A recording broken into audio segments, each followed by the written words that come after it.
This is Philippe Humeau speaking live with you guys. And maybe firewalls can't stop dragons, but if we team together, we can. Join the army.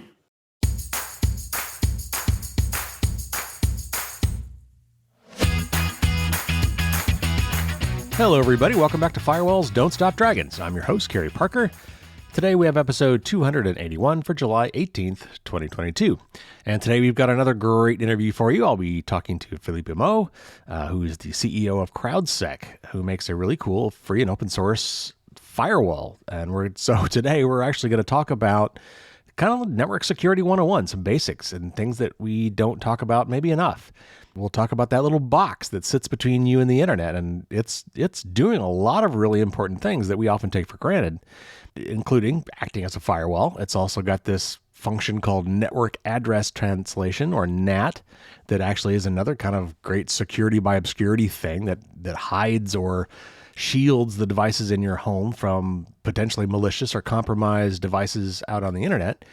Because make no mistake that there is what we call like this internet background radiation. There are these devices out there that have either been compromised or have been co-opted or are being directed by malicious actors to automatically and constantly and tirelessly scan the internet, looking for weaknesses, looking for devices that can be compromised.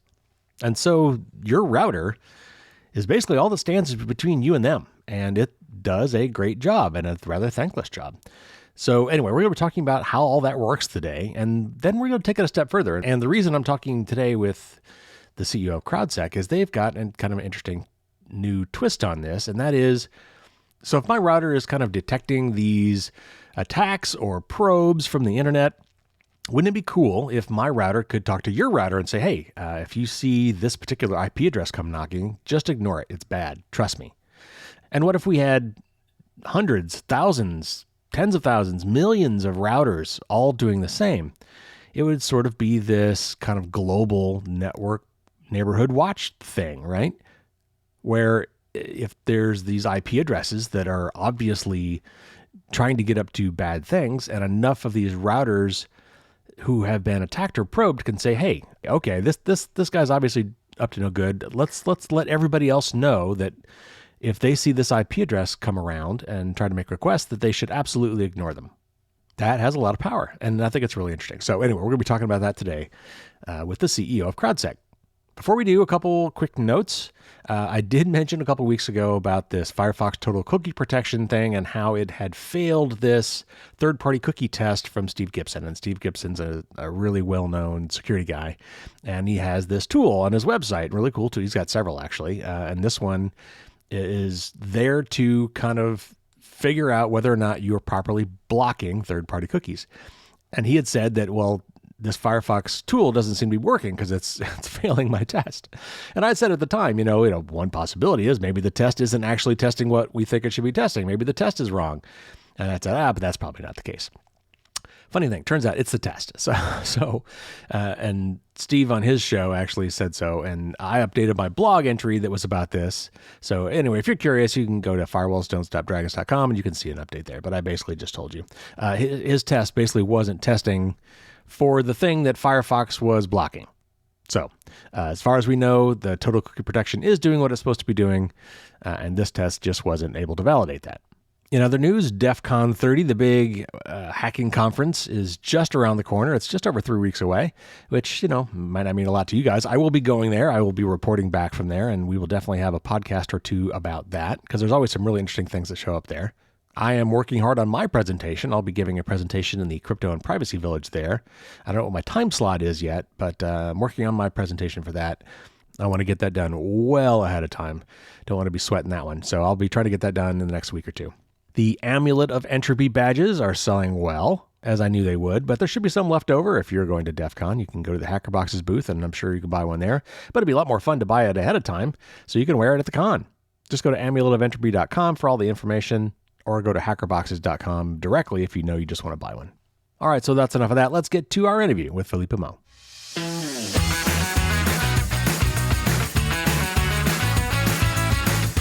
Philippe graduated as an IT security engineer in 1999, created and sold one cybersecurity company, and then his eternal crushes for cybersecurity led him to create CrowdSec in 2020. Welcome to the show, Philippe. Hey, Gary. Thank you for having me on the show. Well, start us off. Tell us a little bit about yourself and your company. How did you get into cybersecurity and what led you to start CrowdSec? Well, I was in the cybersecurity game ever since 1999, and I can tell you these were golden years because we were doing pen testing, and so penetration testing, or AKA red team pen test. Basically, the people come to you and they say, "Okay, here's a white card. Do whatever you want, but breach my company through every way possible, efficiently, and so on, and tell us how you did it, so that we can fix things, Right. right?" So it was very, very pragmatical. It was not about like having reports with like green or red arrows and stuff. It was really about like, oh, you had a leaky Wi-Fi or Bluetooth, or this authentication device didn't work, or your recruitment website was flawed like hell. And we could actually breach into the company and usually take the full control of the stuff in a matter of days usually. So it was really fun. And as incredible as it can sound, the biggest the company are, the easiest it is. Because, they have such a surface that they were always forgetting something, or Right. something was leaky, or, the guys had always problems. So, yeah, I did this for a decade or so before passing it to my right arm, my CTO, and then focused on business. And we did then for the next decade, we did high security hosting, which was about like not getting fractured and get your website pwned or defaced or stolen credentials, or So it was really about defense. So I switched from offense to defense, and I'm now in the defender group. All right, so let's start with some basic stuff, some fundamentals. I think a lot of people have probably heard the term firewall, but I'm guessing that most of them don't really know what one is. So, Right. the basics. What is a firewall, and what problem is it trying to solve, and where might the average person come across one? Yeah, well, the firewall is a very old invention as such. It's like it dates back from the 70s. It was invented by some people at Deck Alpha, if my memory is correct. And it was all about like sorting what's inside from what outside, So when you have a house, it's pretty easy to say, okay, I'm in my bedroom, I'm inside the house. And every other place around the garden is outside the house. And no one is supposed to get from the outside to the inside without an authorization, right? The firewall is exactly this. It's a wall that is a border in between your inside within your company and the outside, the internet, basically. So it's supposed to sort out who is allowed to get in and who is not, with a lot of limitation that are related to IP address. But I'm guessing we will touch base on this. So where would the average person, like where in my house right now do I have a firewall?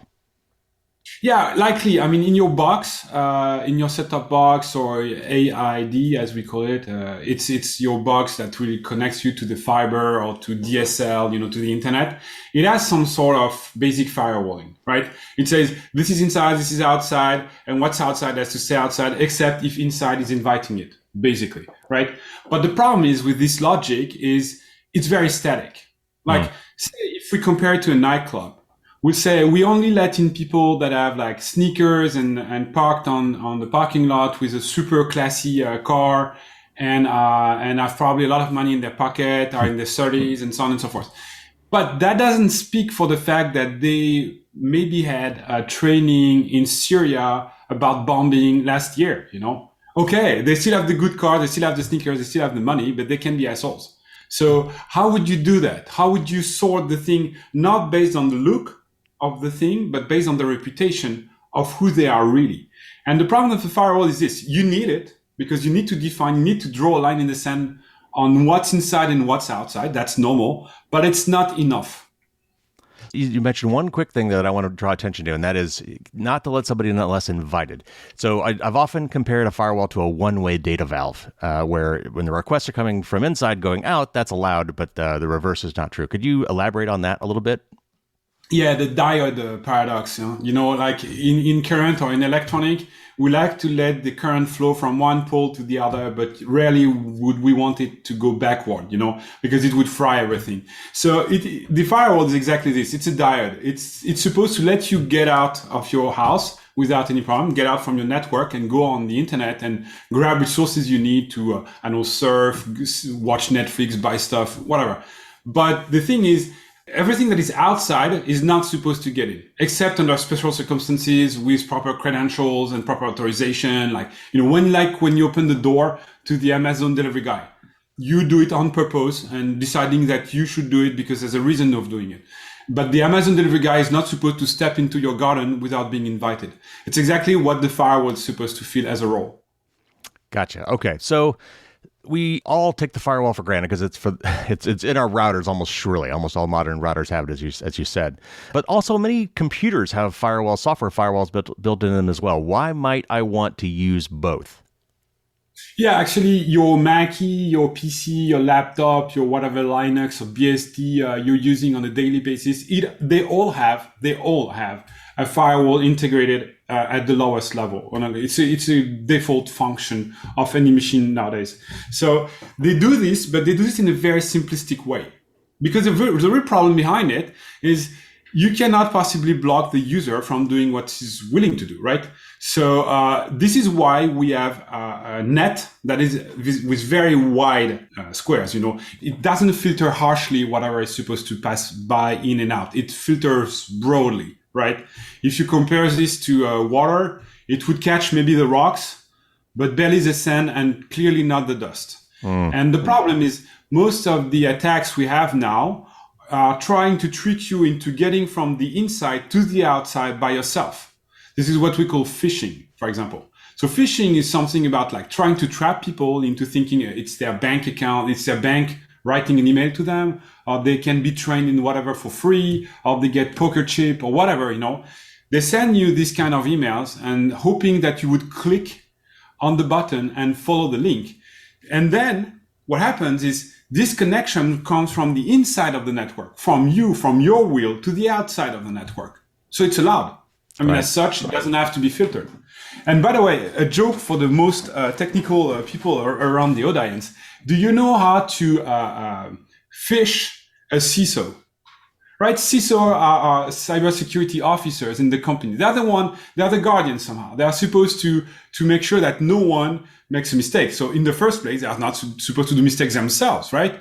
But the best way to phish a CISO is to send them a new security product that they don't care about and let them click on the unsubscribe button, the unsubscribe link, because they are pissed off because they get such a stuff every day. Yeah. So what will they do? They will click the unsubscribe button and you phish the CISO.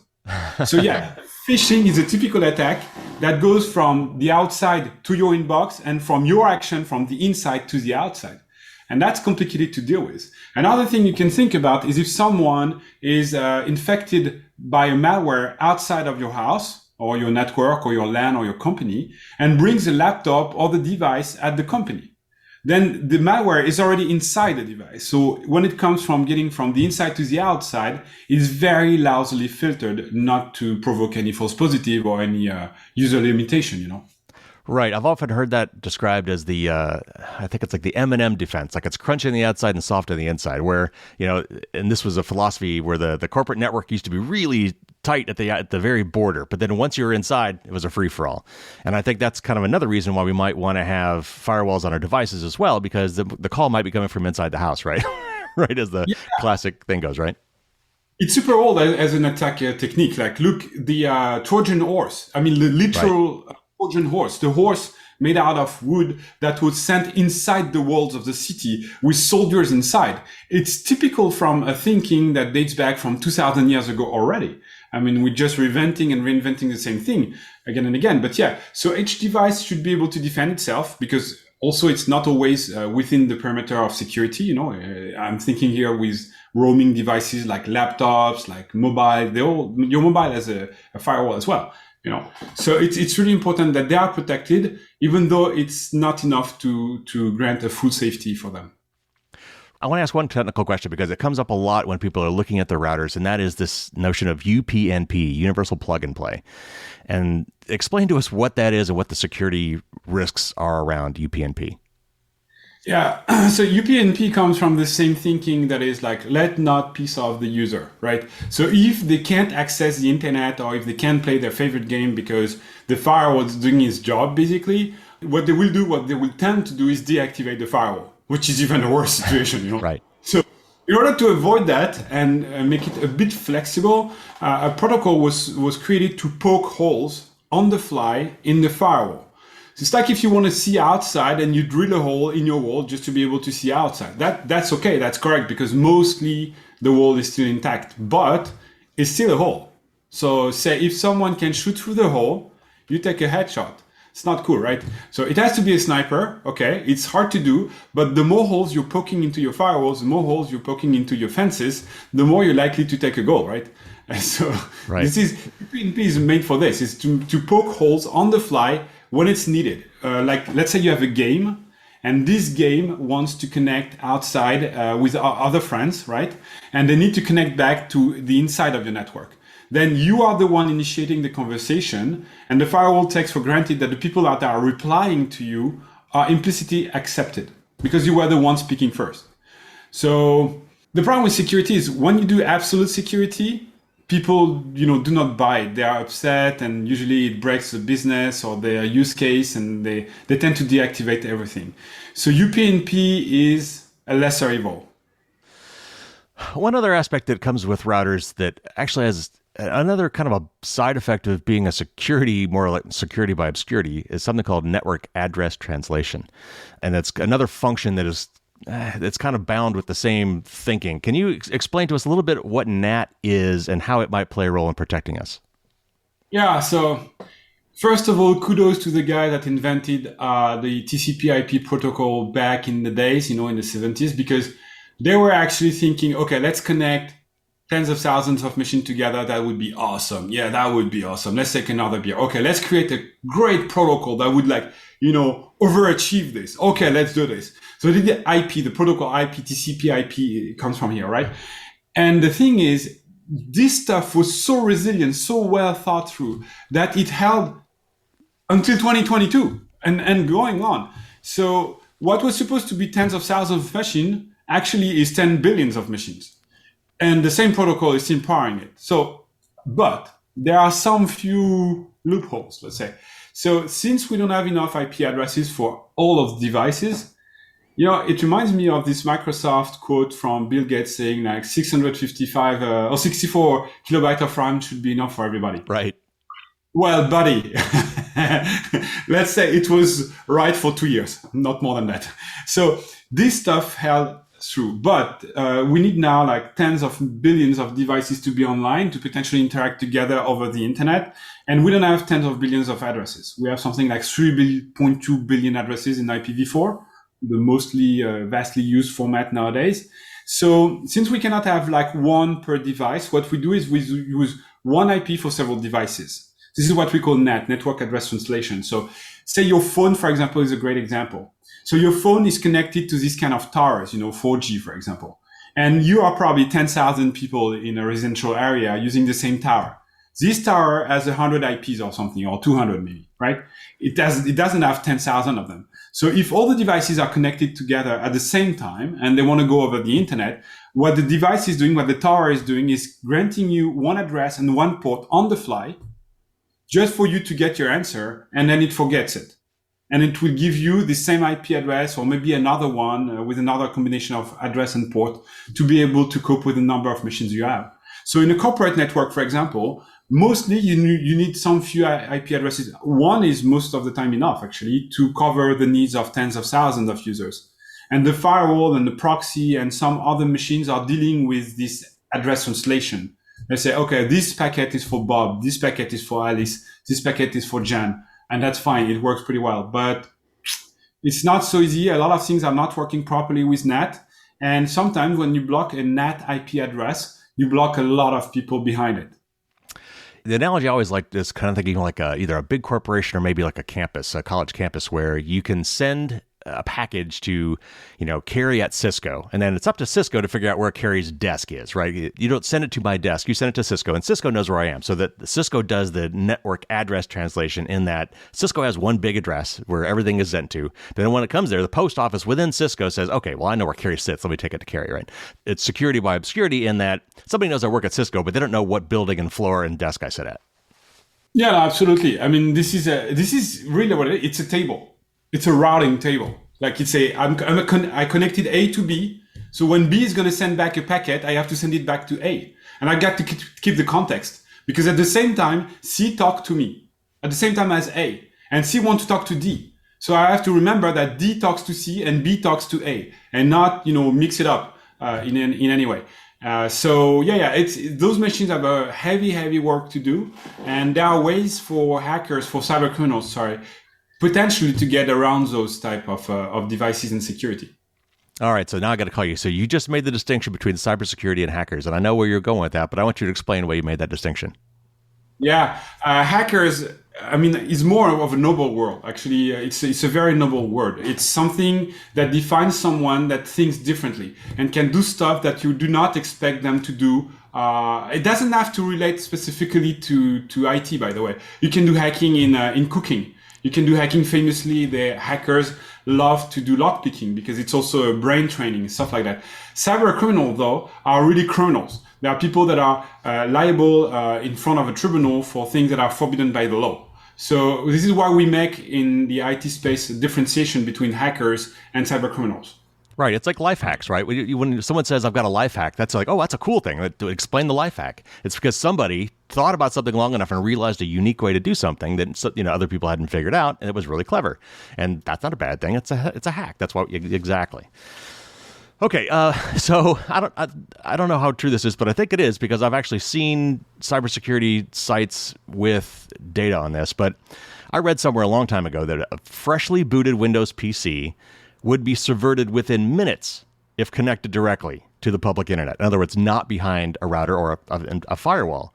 So basically, there's this notion of what we call internet background radiation, of port scanning malware that infects PCs before they even have time to download security updates. So can you help the audience understand what do I mean when I say this notion of internet background radiation? And then how vulnerable are modern Macs and PCs to internet-based attacks if not protected by a firewall? Absolutely. So you're right. There is an activity over the internet that is constant. It's kind of a humming, like the universe, like the CMB of the universe, like the background noise or the background radiation. So the thing is that every IP address over the internet is scanned 1,000 to 2,000 times a day at minimum. And like any of them. Wow. Even my IP address at home is scanned like this, even though I'm not hosting any kind of services that are useful to the public, right? I'm not exposing anything. But nevertheless, it's scanned. So what it means is like there are those cyber criminals, mostly, not only, but mostly, that are scanning the internet to get a map of what is where and what type of device it is and what type of software it's running and so on and so forth. And if they find something that is either new and can be compromised, they compromise it on the fly, or maybe they have registered all the, what we call the banners, the version of every service in the world, say on Apache or whatever service that is used over the internet, PHP or whatever. And the day they have a vulnerability, they know exactly which target to strike as of the moment where they have the vulnerability. You can see it like they have a satellite map of the world. And if ever there was a war, they knew where to strike first. And it's exactly the same thing. They keep a map that they update constantly. And if they see something that they can compromise or that is useful for later use, they store it. That's why a machine would not be able to survive right away without having a local firewall or a box firewall to protect it from connecting directly to the internet, Because all of our devices, all our computer devices, at some basic level, have multiple services running that are listening for network traffic. And some of those services are still vulnerable because they haven't been patched. And so, like you said, these banners, all these devices are silently being very helpful. They advertise, oh yeah, I'm here, and by the way, here's what version I am. So if you know, oh, this computer over here is running this web server, and it's this version of the web server, and I happen to know that's old and unpatched, then I know that's vulnerable, which is what you're saying. So I could kind of file that away when the time comes. That's ready for me to attack. Yeah, and it's even there's a quote in cybersecurity is that if you've never been visited by number 31 Jing Rong Street, you don't exist over the internet, because this stuff is an AS, so it's a group of IP addresses that is controlled by a Chinese company, and it's scanning the whole internet for 20 years, constantly. They never stopped. That's amazing feat. Actually, kudos to them for being so regular on their patterns. And what we see is like most of people are buying cheap IoT devices nowadays, yeah. like whatever it is, like could be like cameras, could be routers, could be, they install a lot of stuff in their home, to make it smart or better or, useful. And the thing is, those devices are extremely cheap because they wouldn't sell otherwise, meaning there are few capacities of, folding attacks or being secured or whatever. And what we do with Chinese, mainly because they are the one producing those devices, and I'm not targeting China in any way, it's just a fact, they are producing those devices. They are assembling what we call the firmware. So what's running on those machines is assembled as fast as they can. So they don't think twice and they don't update even anything. They take one version of the code that maybe is 10 years old and they ship it with the device, and the device is never updated then, Right. or mostly. And this is like, for criminals, it's a gold mine. Because you can scan any camera and find some weak CGI program running forever on those. We know it's vulnerable for 20 years already, but nobody did anything about it. And sometimes the worst part is you see the same vulnerability coming back. That's the most awesome. So sometimes the vulnerability is out, it's patched, everybody is like, whew, that was a close one. And then 10 years or 5 years after, you're like, how come we have this stuff again? We corrected it. Yeah, well, how to tell you? You did correct it, but the guy that are doing the firmware, they did not. And they released a new version of this beautiful product that is still vulnerable again. Yeah. And so again, that's where the firewall comes in, because these devices are inside your home. And if you're lucky, none of them have poked holes in the firewall, so that they're basically have a shield between themselves and the internet, because otherwise these things have horrible security and they'd be picked apart immediately, right? Oh, yeah, they would be teared off. The thing is, indeed, the firewall will probably mitigate most of the things. Like if you have the default settings from your operator, it's really likely that your firewall is properly configured. Maybe it's limiting you too much, and then you will start poking holes yourself in your firewall. Like, be careful with this. I mean, anything you do in this kind of interface is sensitive. And also think about the fact that if you have at home work environment, like I do now, and you probably do as well, Kerry, the thing is, we need to have a sub-network. We do network separation because we can think about firewalls as filtering from the outside to the inside, but you can as well filter from the inside to another part of your inside. It's not a problem. It's actually a good practice. Right. So you do silo, and you have like your family silo and you have your work silo, and you put every computer that is sensitive in one of the silo, in one of the zone, and every recreational computer or devices in another one, so that if someone takes a goal, it's not going to sink the whole ship, Well, the way I tell most people to create those kind of silos is just to use the guest network, to put their IoT devices on the guest network and put all their home computers on the regular network. No, absolutely. I mean, it's already pre-shipped with your box. It's super easy to do. Like, say you have a nanny coming home, right, to take care of your kid. You don't give her the freaking Wi-Fi password, do you? You never do that, right? Because the thing is, she can come to next to your house, and she has a direct connection to the inside of the house. Right. And she can disable anything. And if not her, maybe her boyfriend that is maybe not well intentioned toward you. So this is a very important thing. Like this guest network, you have it on their hand, and when you need to hand it, it's easy. You give this password. It's worth not much, actually. It can harm you much. I would not recommend to publish it online, but it's better than giving your own password for your Wi-Fi.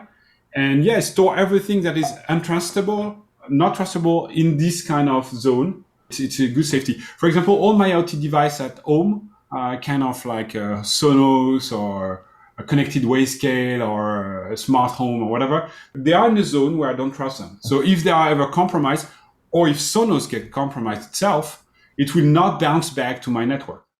Because now think about it. If a main provider like Sonos, and I'm not pointing fingers, just right. Like they are worldwide, or Apple or whomever, if they get compromised and the hackers upload a firmware to your Sonos, then every speaker in the world is a backdoor to your network. And that's scary to me, honestly. It will happen. It will. If it did not yet, it will. Right. Yeah, exactly. Yeah, it's and even when you think about guests, they may not themselves know that they have been compromised, right? They might be bringing in a device, a laptop or a smartphone that's compromised. They may not be aware of it, but it's like inviting the vampire into the house, now they've come across the threshold and now they've got full access to everything and they don't even realize how dangerous that is. Yeah, absolutely, absolutely, and this is so true. We haven't had. I mean, in France, I cannot name the company, but we had in France a company creating like heaters, for when it's cold in the winter, you turn on the heater. Now we have smart connected heaters, right? So they give you a little appliance that is controlling the heaters from the inside. So it uses a radio network that is aside from your Wi-Fi, whatever. It's another frequency, but this stuff is still connected to the internet, right? And this company got compromised, A to Z, bottom to top, ceiling to cave, whatever. Yeah. And the thing is, the guys were trying to upload an updated, modified firmware to all those little control boxes in people's house. So two things here. You can turn off and on the heating on distance, which is fun, but not very useful. But if you're not into sauna stuff, what you can do is having a silent backdoor sleeping in the house of people that you can use anytime you want. Now think about this at scale. We had this kind of exercise with Microtik, the router company. I think they were from Latvia or something like this, or Lithuania. What happened is they got compromised and 20,000 routers were under the control of a cyber criminal. And when they pushed the button, they could kill a lot of people with this, because when there are so many people being so loud to your door, actually you cannot open the door. It's called a DDoS, and that's a plague. And the thing is, if you do this with a heating system that is used by millions of people, you have millions of IP addresses that are out of the blue knocking at your door and knocking down your website or a meaningful portion of what you're using as internet infrastructure. So this is really scary. And we know one day there will be a big one. Like one day in San Francisco, there will be a big one. One day over the internet, there will be a big one. And it's very likely going to be a DDoS. Yeah, one of my favorite stories about that is how a casino, which the casinos have some of the best security on the planet, at least physical security. And there was a casino that was famously hacked because they had an internet-connected temperature sensor in an aquarium. Inside the casino, and it was of course on the internet, but it was not secure, and so somebody hacked into the temperature sensor in the aquarium and then got into the rest of the network. But okay, so let me touch on the DDoS thing and the botnet. So a lot of times when we have these devices at our home that are compromised, it's not to compromise our network, because maybe they don't care about what's in our network, but they want to command a whole bunch of these cheap, insecure devices to do something else and attack something else. And you, as the owner of that device, may never even know that was the case. Explain how that works. Yeah, absolutely. So what happens is, like, say you have a camera at home, like an IP camera, right? There's a vulnerability supporting to a website. The person takes control of your camera. So what? He sees you naked in the living room. Actually, they don't care. I mean, it's not their goal. They are cyber criminals. I mean, not... Don't flatter yourself. Yeah. So what they do is they say at those devices that they have compromised, pre-compromised, they say at some point, or at the same time, there will be zombies and answering to a call. And this Cthulhu call will be like, strike this target. And this target can be, I don't know, Walmart website, for example, or Best Buy, whatever. And they will, all of a sudden, Best Buy will receive millions of connections. And what happens is Best Buy usually have, 100,000 consumer at the same time on their website. So they have devised their structure, their IT structure, so that it can take a load of 100,000 people, for example. But all of a sudden they get 2 or 10 million. And the stuff just, cannot handle it. It just cannot. So it's crumbling performance-wise, and it's not answering to anyone anymore. Usually what the cyber criminals are doing at that stage is they say, if you want me to release the control of your website, you have to pay me a ransom. So it's not to be confused with ransomware, because there was blackmailing before ransomware as we know it, but it is really definitely a way of blocking some critical infrastructure. You can do it for several reasons. You can do it for ransom. You can do it because you want to put in jeopardy some kind of emergency response plan, or, just claim that you're the strongest in the world or whatever. Whatever are the motives, it's really a complicated thing to deal with. And one of my nightmares as a cybersecurity professional is, there were those attacks called zero click. on phones, right? So you receive a text message, a basic text message, and it would take over the control of your phone. It sounds like science fiction. It was not. You can call Jeff Bezos from on my behalf and ask him. He had some kind of few problem with the divorce of his because of a zero click. And that's extremely impressive, but that's not as rare as we could think. The thing is beautiful in terms of code. It's like the top most beautiful code I've seen for a long, long while in terms of cyber criminality. But the thing is, if you can compromise on distance with zero click or even one click for what we care, and the person can compromise your phone and replicate to every other of your contacts, how much time do you think you storm the world? Right? How much time would it take? Like 1 day, 2 days? And you get hundreds of millions of devices reporting to you that are ready to compromise or attack anything when you click the button. And this is, like, we speak hundreds of millions of devices. This is a quake that we cannot even begin to modelize in our heads. It would take down the internet. All right, so we've talked about some anecdotal stuff, but at a high level, what would you say are the biggest threats today from the internet, from network-based attacks? What types of attacks are most common, and are those attacks more often automated or targeted? Yeah, so you're right to make the difference in between the two. So there are some groups that you would pay a hefty amount of money to try to compromise a target. This is what we call targeted cybercriminality. So they are looking for something extremely specific. Usually they work by verticals, like banks, medias, or healthcare, or whatever. And they forge themselves a name and a reputation and a know-how on how to compromise, I don't know, banks, for example, or casinos. Because those companies often use the same technologies and they often are structured in the same way and they often offer the same vulnerability to the attacker. So that's why they tend to specialize themselves to be efficient and to get more profit. Now, on the other end of the spectrum, there are the people that are, the radiation background noise that you were speaking about, the background radiation of the internet. So those guys are constantly scanning for potential vulnerabilities. And one of the classical activity is what we call ransomware. So ransomware, and for the people listening, you can shine in society next time you have a dinner in town. Ransomware is not a new attack, okay? And you can put it on the table like this, like, no, I'm sorry, bro. Ransomware is not a new kind of attack, right? And they will be like, yeah, you've not read the news lately. Well, I did actually.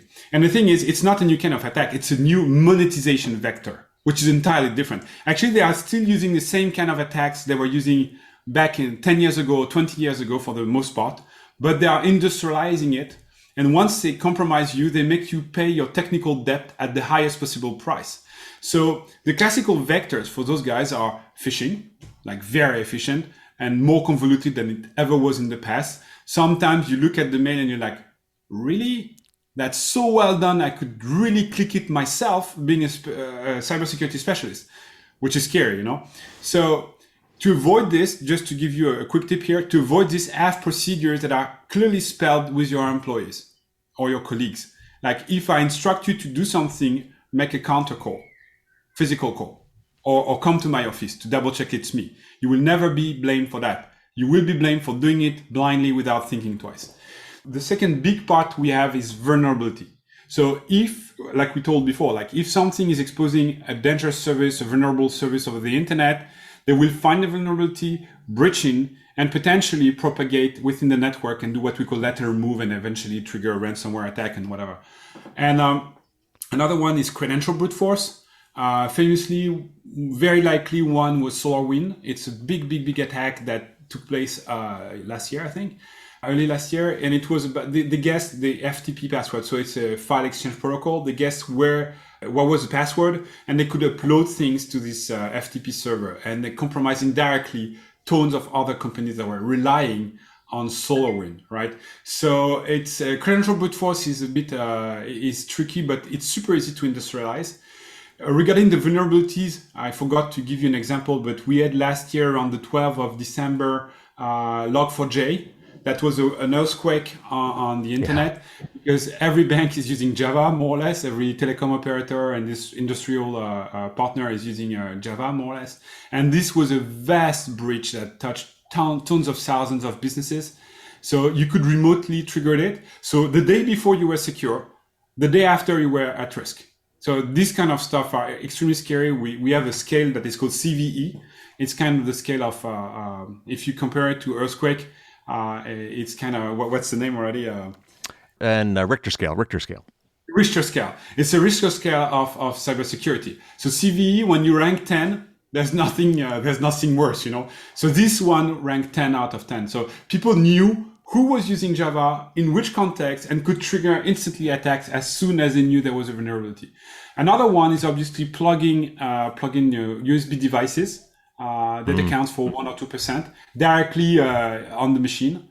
And most of machines cannot resist local attacks. It's really complicated. We call it privilege escalation. It's really, really complicated to avoid that. And I think we covered most of them. Gotcha. All right, great. So you talked about a little bit of this, but who are these primary threat actors? Like, who are behind the internet-based attacks? What are their goals? Can you kind of break down the pie chart for me, like how that breaks down? And then also maybe another angle, how does that break down versus attacks versus like you and me, home, people at home and consumers versus corporations or public utilities? Yeah, let's start with this already. I think mostly people home are not the target. Or, from petty theft, yeah, maybe, they tell you that they got a picture of you in an uncomfortable position and they will blackmail you for something. 9 times out of 10, if not 10 out of 10, it's not true. And don't fall for that.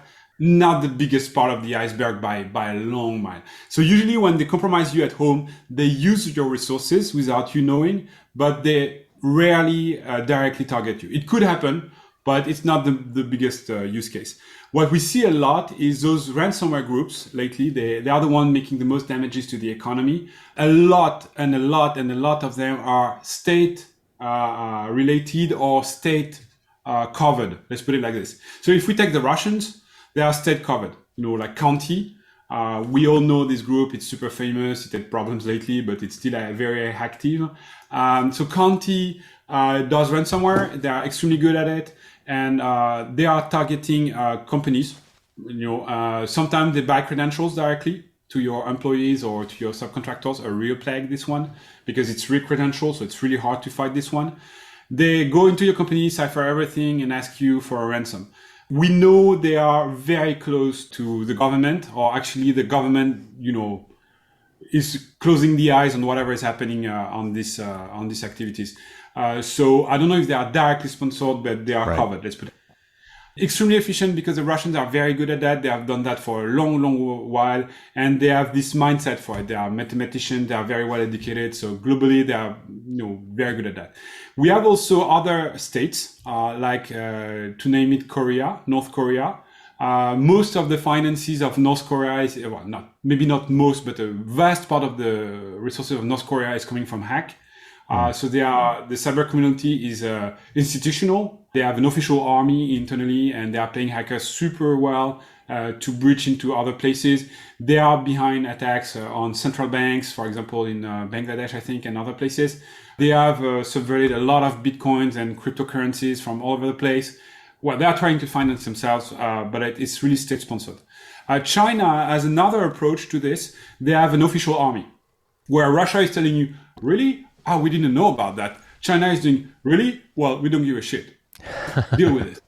It's our army. It's the way we do things. You don't want to do commerce with China anymore? Okay. No, you still do? Okay. Then we have hackers. We have cyber criminals like this, And they have like 500,000, and the figure dates back from close to a decade now, so they're probably like 1 million in a regular army. Wow. And it's organized like an army. Like literally, they have grades, they graduate, they learn, they're on the ropes, a curve, they become like a lieutenant, captain, and whatever. And so they are organized for that, and they have an official division for that. So cyber offense is something that they do for more than 10 years, very actively and very efficiently. It's more about the mass. If I would put subtlety here, I would say Russian are probably higher end in the way they do it. And China is more on a massive, they're thinking, the way they do it. They are more on a massive scale. We have Iran that is active, but not like the top 3. I cannot tell that US is not doing anything either. Right. The thing is, it's coming from 3-letter agencies, as we all know, but there's no surprise here. At least we know that forever. Right. And in between, there are cyber criminal groups, whether they are small or big or larger or super wide, super vast. They usually don't last very long because of their unstable alliances. Hmm. And every other decade, United Kingdom provides us with a teenager group that wreaks, havoc over the internet. There was Loose Boat back in the days. Lately, it was what was the name, like Lapsus, and I don't know. I'm guessing they are bored. It's a problem for the UK government to deal with, but it's usually some few teens having fun over the internet. Those ones were buying credentials as well, and it's really a threat I see coming. Actually, companies are defending themselves more and more. But what do you do against regular credentials that are actually authentic credentials that have been acquired against money most of the time by people to connect to your systems? And that is really a tricky one. With all that as background, let's talk a little bit about, let's return to CrowdSec and how your product differs from maybe the regular firewall. So tell us a little bit about the CrowdSec firewall, how it works, and specifically, how does the crowdsourcing part of it work to improve its protections? Yeah, so given all of this knowledge, and I'm not the most knowledgeable of the team by far, we thought about a few things. The first thing is hackers or cyber criminals, to be more accurate, they do collaborate together. They do team together, right? And we are not. So basically, we're defending as a corporation, each and every one of us as a unit and not as an army. And they are acting more as an army than by units. So maybe by united, we could be stronger. We should try it just to see if it changes the game. Another thing is CrowdSec is some sort of firewall because it sorts IP address, the good from the bad. But instead of basing itself on a static rule set that would say, these are the good ones and these are the bad ones, it says, okay, look at the reputation of this IP address. As seen at the scale of our network, this IP address is very bad.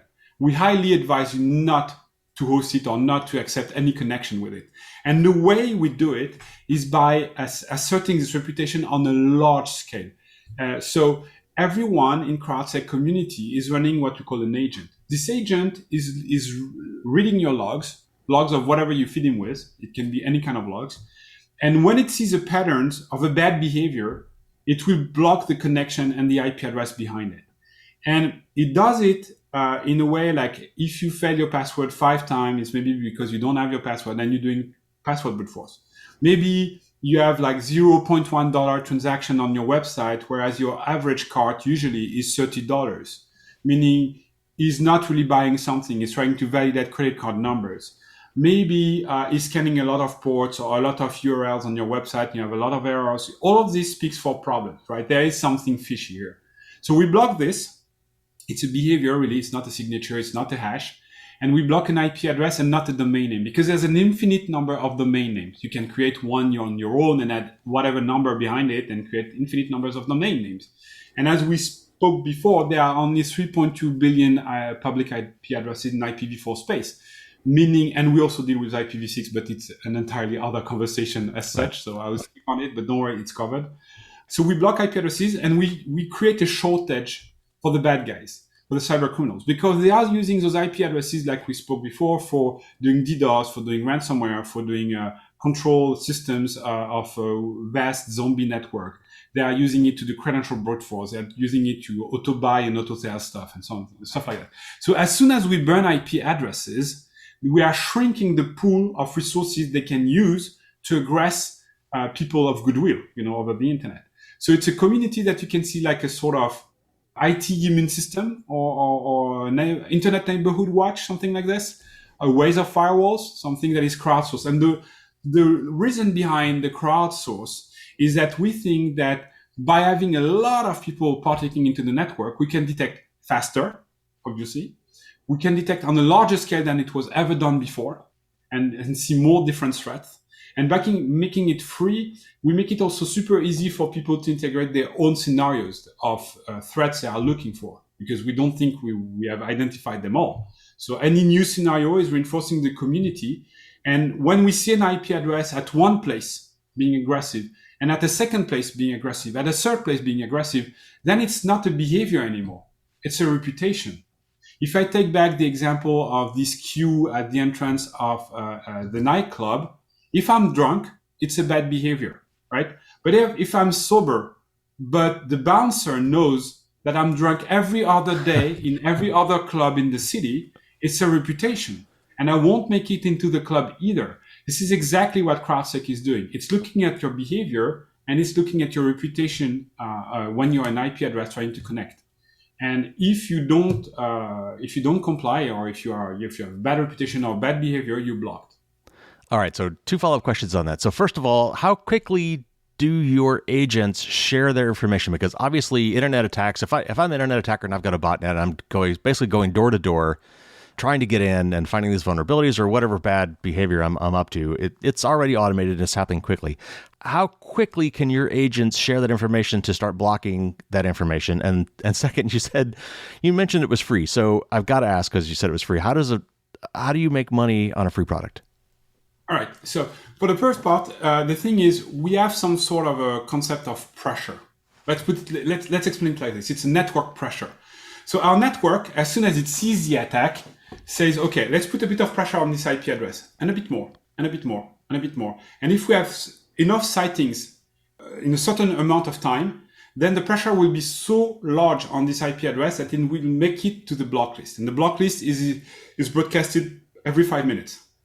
Your signals are going to CrowdSec close to real time, minus the transportation, but it's close to real time.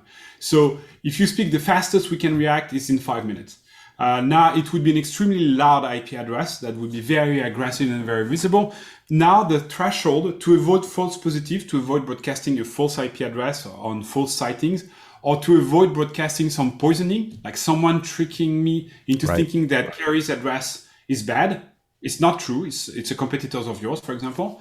We also have to account for that and to avoid those possibilities. So long story short, as soon as an IP address has 150 PSI of pressure on its head, it's making it to the block list and is broadcasted worldwide.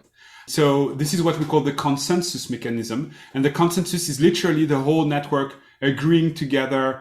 And we need 150 entities to agree together at that stage to block an IP. Obviously, it depends on the size of the network. It's real time. And as for how we make money, the thing is, if you don't partake into the network, you may be interested in having sightings coming from the largest ever CTI network on Earth, right? Because this is what we are. We have tens of thousands of machines reporting the aggression they see, the radiation of the internet, and also targeted aggressions in real time.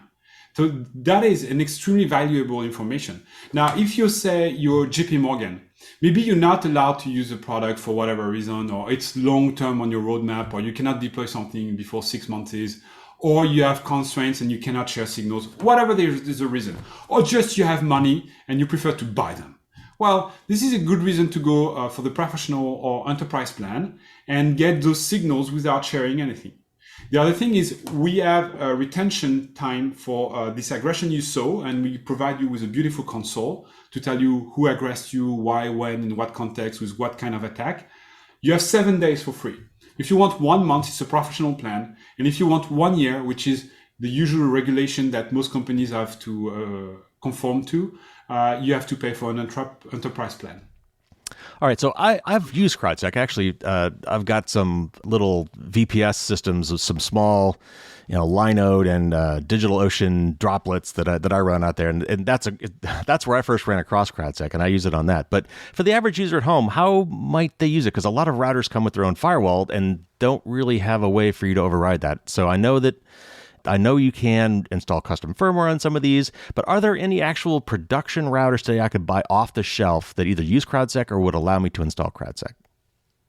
So yes, a bit, and yes, a lot very soon. So what I mean by that is, like, right now you could use things like OpenWRT or OpenSense or pfSense that are very widely used in this Tinkerer community. But now, if you're not an admin and you don't know much about Linux and so on, you may be lost in this, and it's a bit tricky for you to use. I would highly advise you, nevertheless, to be educating yourself about cybersecurity and running your own Wi-Fi network, running your own firewalls, for the sake of protecting your home and your family. But this is not the debate today. So if you want something off the shelf, we don't directly have that yet. Now, the good news is we have a lot of traction with the telecom operators, the one that are providing you the box at home. And it's really likely that CrowdSec will be embedded soon into those boxes. directly at the native level, like the firewall you have in your machine already that is sitting there and is configured by Microsoft or Apple or whomever, right? So this will be sitting into your IAD soon in your box, and it will do the job transparently for you. You would not even know about it.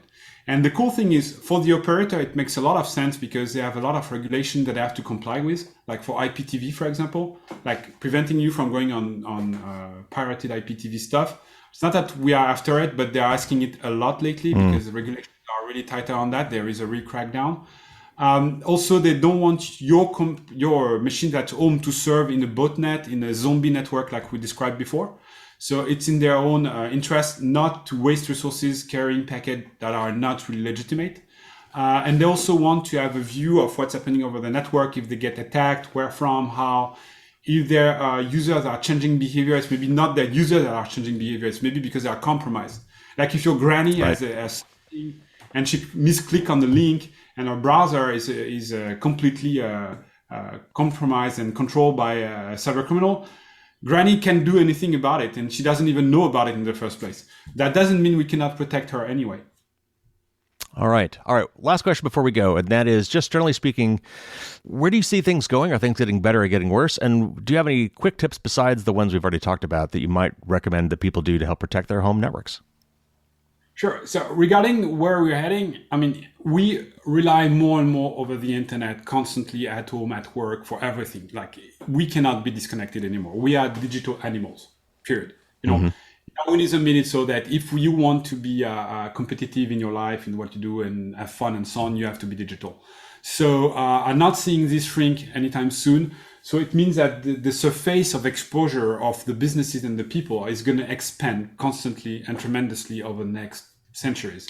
So we have to deal with those pests. We have to deal with those hackers.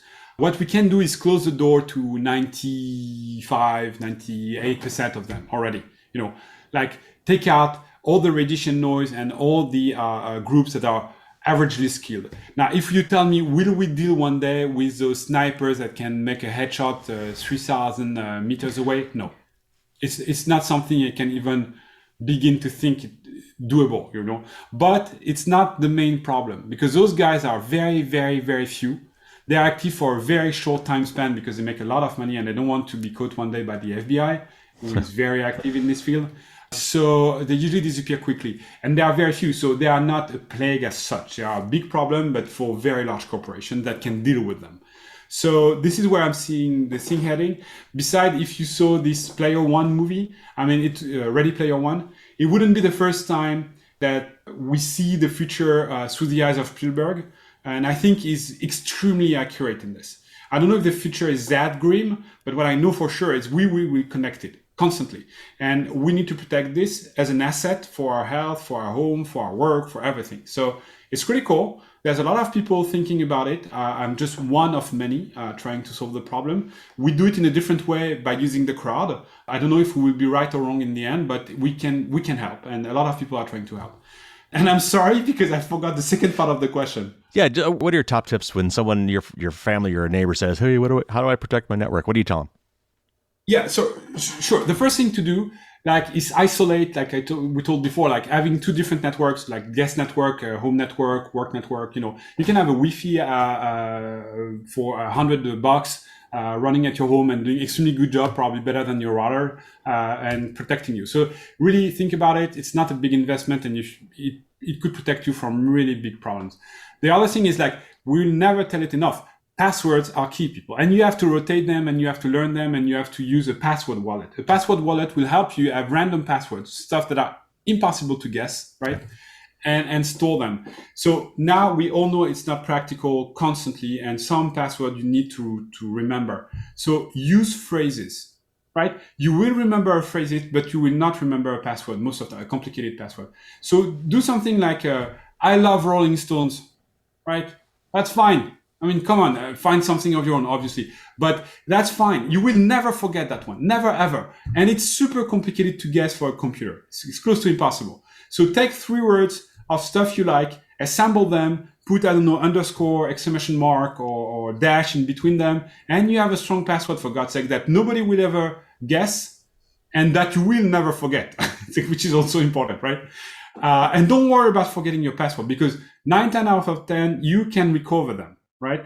If you can, use Google Authenticator or whatever two-factor authentication wherever you can, because it means that for a cyber criminal, they have to have your password and also your phone, which is close to impossible at the same time, right? Because you would know about it. So really activate 2FA wherever you can. You could think it's an hassle, it's a problem, it's a burden, but it's not. It's really made to protect you. And most of stuff are smart enough not to ask if the context make it so that it's obviously you, right?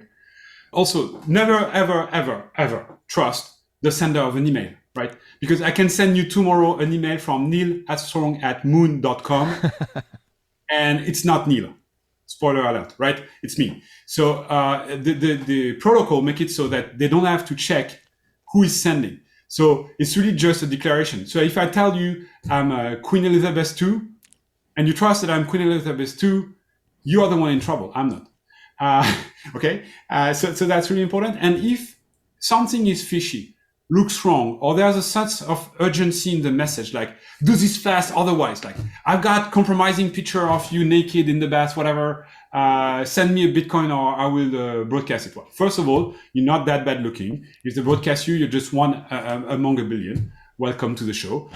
Second thing is, spoiler alert, they don't have a picture of you naked in the bathtub because probably you don't have a camera in the bathtub, right? And so this is just senseless. Scam alert, don't do this. And in a corporate environment, if someone is asking you to do this super quickly because I'm lost in the middle of somewhere or I have to sign a contract, call.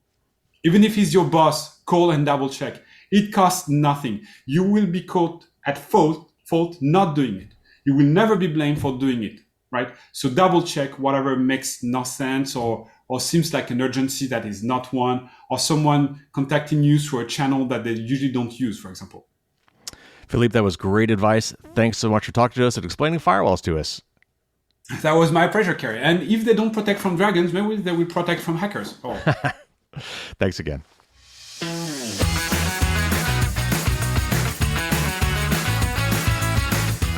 All right, thanks again to Philippe for coming on the show. That was a very interesting topic, and I think it's always good to circle back and go to the basics. And we needed an update on how networking actually works. I think it was good to kind of talk through all that stuff. Now, I wanted to circle back to a couple things real quick. First of all, we talked about poking a hole in your firewall, and it's kind of a funny expression, but it really means kind of pretty much what it sounds like. So again, a firewall really is like a one-way valve or a one-way door. If you make a request from inside the network, one of your devices, your computers, your smart devices, your smartphone or whatever, makes a request out to the internet, the firewall lets that through and then also lets the response associated with that request come back unmolested. However, if something out on the internet tries to make a unsolicited request to something inside your network or to your network, it will say no. I mean, that's something that actually probably happens a lot, but you never know about it because your firewall turns them away. It really is like the bouncer at the nightclub.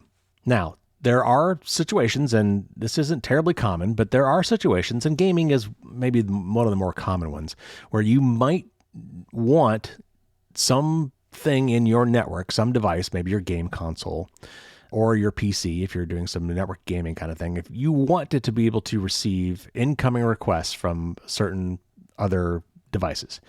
And so what you would do is you would log into your router as an administrator. You'd log in and you'd go to the special page where you can set up port forwarding, which is a place where you can say, okay, if I get a request on this port at my public IP address, I want you to let that through.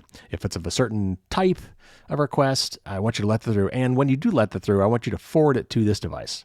Because out on the internet, you have just one global address. You've got one internet address for everything inside your home network. So whoever's contacting you from outside won't necessarily know what your private internal IP address is that it's trying to reach, the device is trying to get to. So that's where you forward that port that you opened up on your firewall to the device that needs to receive that request from outside. That is what you would actually do if you wanted to, quote unquote, poke a hole in your firewall. Now, most people never need to do this.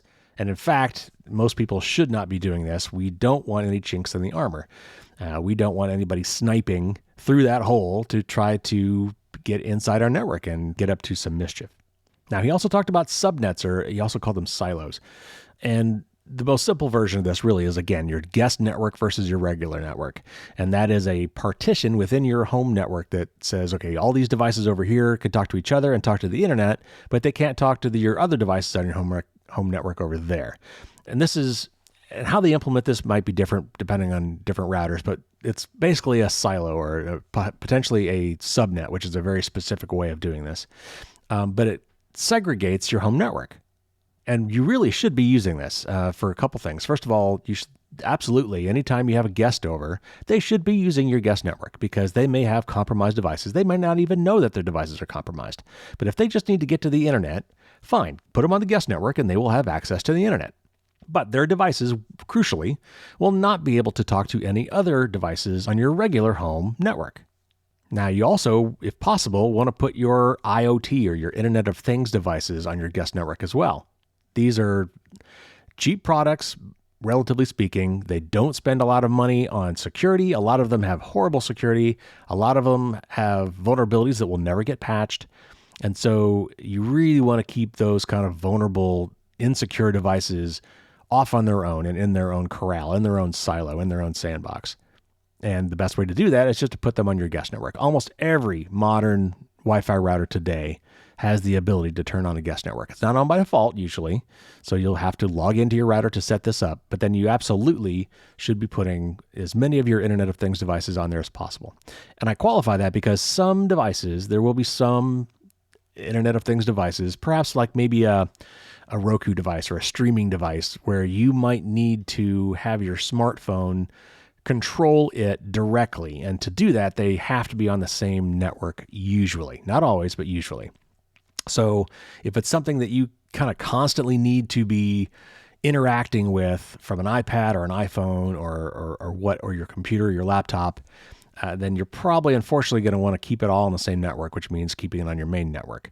But a lot of times you only need to do this just to set it up in the first place. So in that case, you take your smartphone or whatever it is you need to set up that IoT device and temporarily put it on the guest network. So they're on the same network, get it all set up, get it working, and then take that your device, your smartphone, your laptop or whatever, and then put it back on your regular network. So anyway, I wanted to expand on a couple of those things we talked about.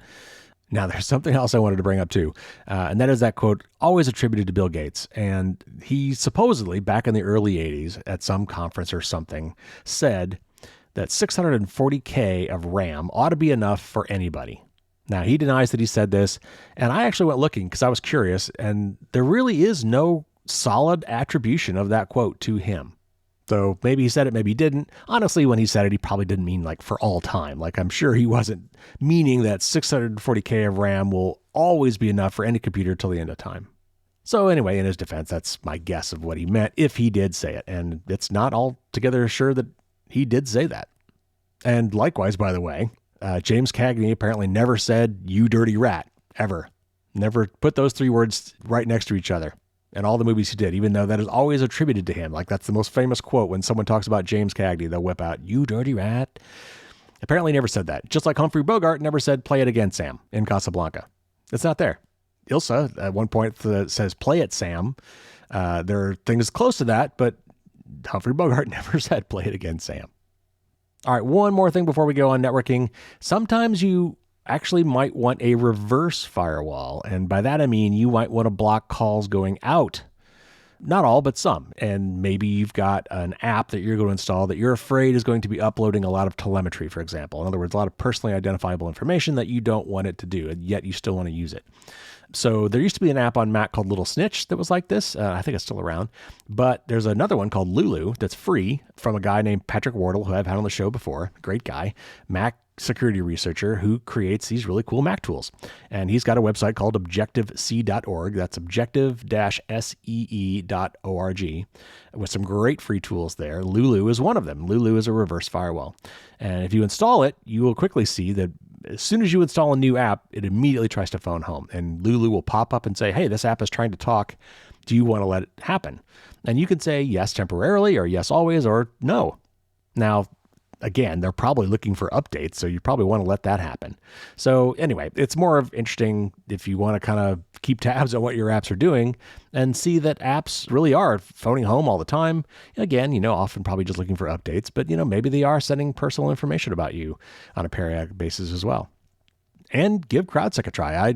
It doesn't really currently work on most home routers. Like, you're not going to go buy yourself a Netgear router, bring it home, and then load it up with CrowdSec. It's got its own software on there, and you're probably not going to be able to customize it in that way. Hopefully that will change, actually. Hopefully there will be ways to do this. But if you want to set up your own router, you can do that with like a mini PC of some sort and load on pfSense. That's a great tool that would allow you to do your own CrowdSec. But where I found it in the first place, is I have these little VPS, these little cloud instances of Linux machines, these little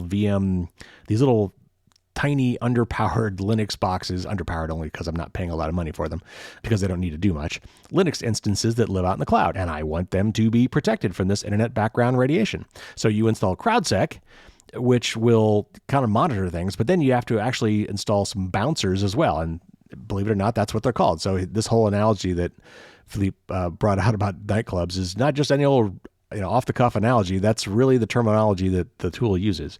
So you install bouncers to kind of actively block these things. But it's all free. It's all open source. I've got links in the show notes. You can actually go look at the code if you want to. But if you ever wanted to host a little Linux box up in the cloud, this is a great solution to help keep it safe. All right, everybody, that'll do it for this week. We've got another news show for you next week, and of course, several interviews in the pipeline. If you haven't already, subscribe. If you are willing, I would love to get some nice 5-star reviews wherever your podcast app lets you put those. And if you're new to the program, definitely check out firewalls.don'tstopdragons.com. I've got a lot of great resources there, including the book, the blog, the newsletter, and a long list of other privacy and security sites that you might find interesting. And if you want to support my efforts, you can find information about that there as well. Okay, everybody, that'll do it for this week. Until next week, stay safe out there and don't get caught with your drawbridge down.